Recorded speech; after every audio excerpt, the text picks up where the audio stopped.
Hello and welcome to the Heaven Bound Sunday School class at First General Baptist Church in Truman. Going to read Psalm 139, or at least the first 12 verses of it.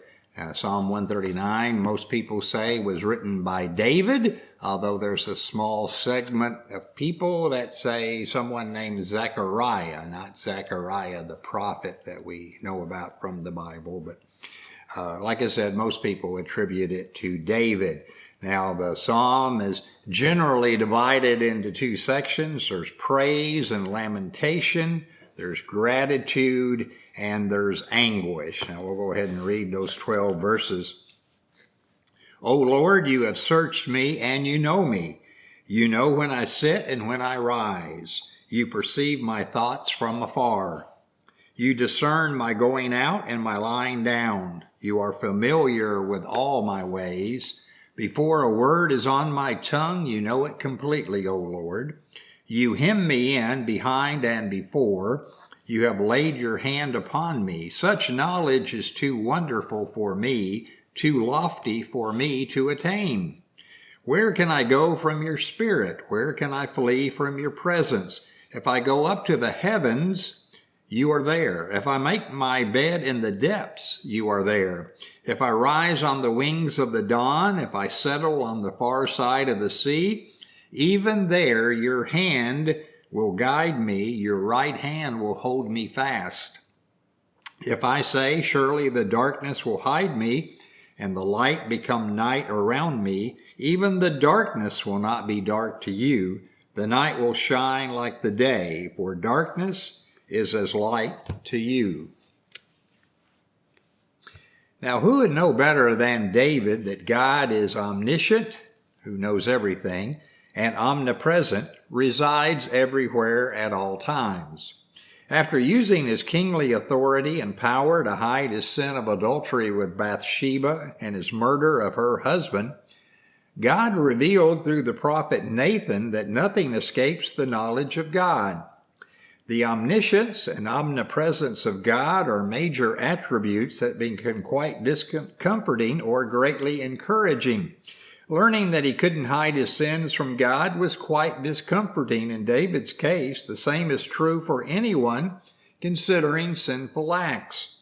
However, it is greatly encouraging to those suffering because they live a holy life. God is aware of what we are doing and what others are doing to us. Furthermore, he cares and he will not sit idly by. If he allows us to go through a bad spell, it's for a good reason. But we must not doubt that he knows and cares. Now, David acknowledges that God examines us and knows us inside and out. He knows when we sit and when we stand, and even our thoughts when we are far away. He knows when we are on the road traveling or at home resting. He even knows what we are about to say before we say it. Now, verse 5 shows us that God's knowledge of us flows from his continued presence with us. But before moving on to God's omnipresence, he points out that God is not only with us, but active in our lives, for God laid his hand upon David. God's hand, his presence, works to restrain us from sin, direct us, encourage us, and protect us from enemies.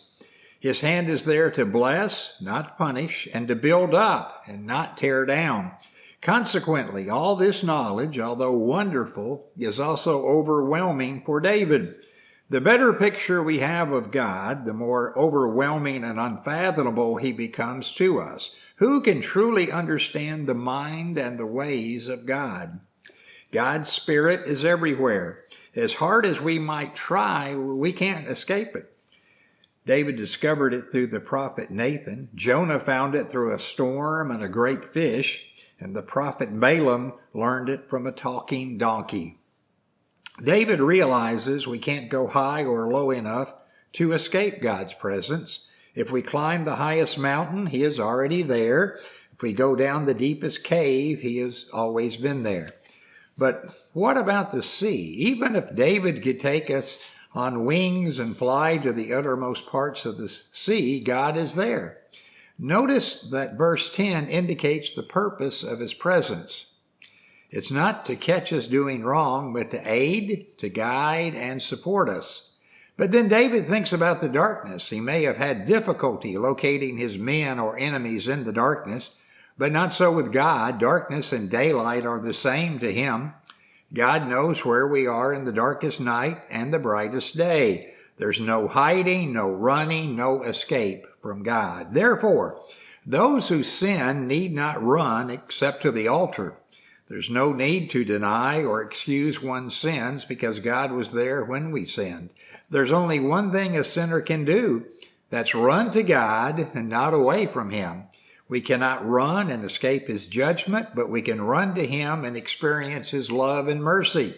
Psalm 106 says, "Praise ye the Lord, O give thanks unto the Lord, for he is good, for his mercy endureth forever."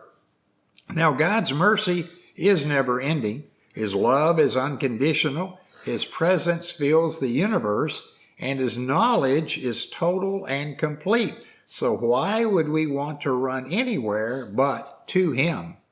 Now, the vastness of the world's information and the multitude of places yet to be explored can be exciting and also terrifying. God's boundless wisdom and presence provide solace to believers in either and all cases. Even if humanity were to one day journey to the surface of Mars, God's omnipresence ensures that he's already there. For those who trust in him, the omniscience and omnipresence of God offer a sense of security and salvation. It's essential to recognize that God did not create the universe only to abandon it to its own devices. Rather, he is actively involved and present in every aspect of creation. There can never be too much to know for the infinite God. Now, David acknowledged his inability to comprehend all knowledge, which underscores the incomprehensibility of God's omniscience. And it's uncertain whether in the writing of this psalm, David was reassured or troubled by God's full knowledge and relentless presence. But these characteristics certainly did comfort God in other cases.